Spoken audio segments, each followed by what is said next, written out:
Driving on the A9, some 20 miles north of Inverness, high on a hill, a strange, almost alien sight comes into view. This is the Fyrish Monument, commissioned by Sir Hector Munro of Novar and built in 1782. It is modelled on the gates of Negapatam in India.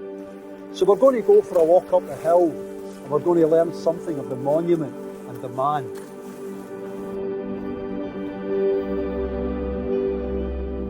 So this is the Fyrish Monument.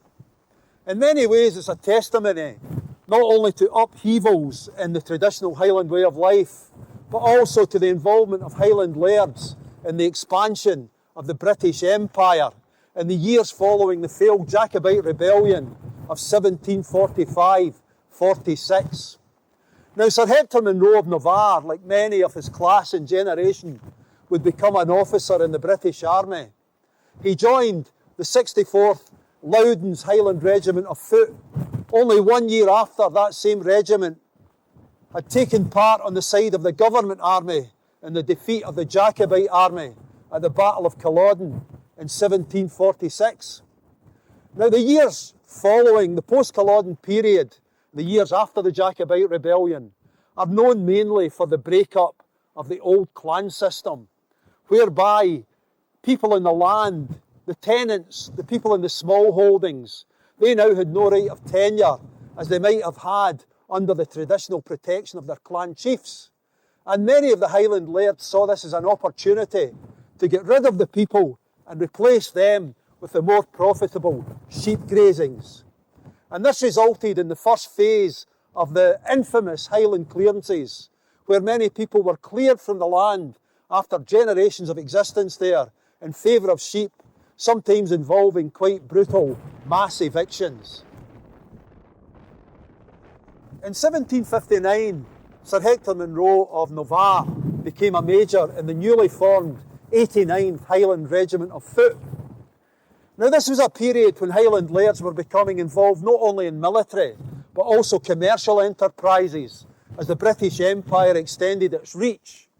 And in some cases this included the ownership of slave plantations. There was actually a slave plantation called Novar in Guyana. There was also one called Fowlis and one called Alness, all of which are names that are local to this area. And these were owned by one Sir William Munro, who was a doctor in Edinburgh. He had been born here and had strong local connections. And Sir Hector Munro of Novar himself actually kept slaves here in Scotland.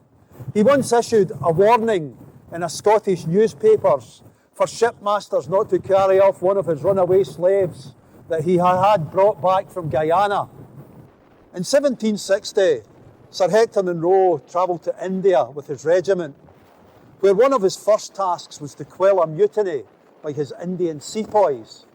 He decided to set an example by having each of the 20 mutineers strapped to the front of a cannon, a charge set off, and a cannonball put through the body at point-blank range. This was known as being blown off a gun. With the mutiny quelled, Sir Hector Munro then became victorious in the Battle of Buxar. Sir Hector Munro served as a Member of Parliament for 30 years for the Inverness boroughs. This was at a time when it only took a handful of votes from the gentry to elect or return an MP. Now desirous to improve his estates at home, Sir Hector Munro of Novar became one of the first landlords. He was a pioneer in the introduction of large-scale sheep farming. This, of course, was at the expense of the local population, who would have to be cleared from the land to make way for the sheep runs. In Sir Hector Munro's case, this was met with resistance by the local population. He sent in soldiers from his 89th Regiment of Foot, had some of the ringleaders of the resistance arrested and tried at the Circuit Justice Courts of Inverness, where they were sentenced to transportation for life. Sir Hector became involved in further military campaigns in India. In 1781, he and his regiment were victorious at the Battle of Negapatam. In 1782, he retired to his Novar estate, where he set about the commissioning and the building of this monument, modelled on the gates of Negapatam, where his army had been victorious, and presumably built to commemorate his conquest there. Now, the context given for the building of the monument was that this would relieve local unemployment and hardship. And so the locals were set to work on the wages of a penny a day, engaged in the back-breaking labour of heaving these stones to the top of this hill, almost 1,500 feet high. There's actually an anecdote that Sir Hector Munro would sometimes have some of the stones rolled back down the hill, so that the people labouring on the monument would be engaged in extra work and ostensibly earn more wages. But whether this was the actions of a cynical tyrant or that of a benevolent charitable landlord, I guess is open to interpretation.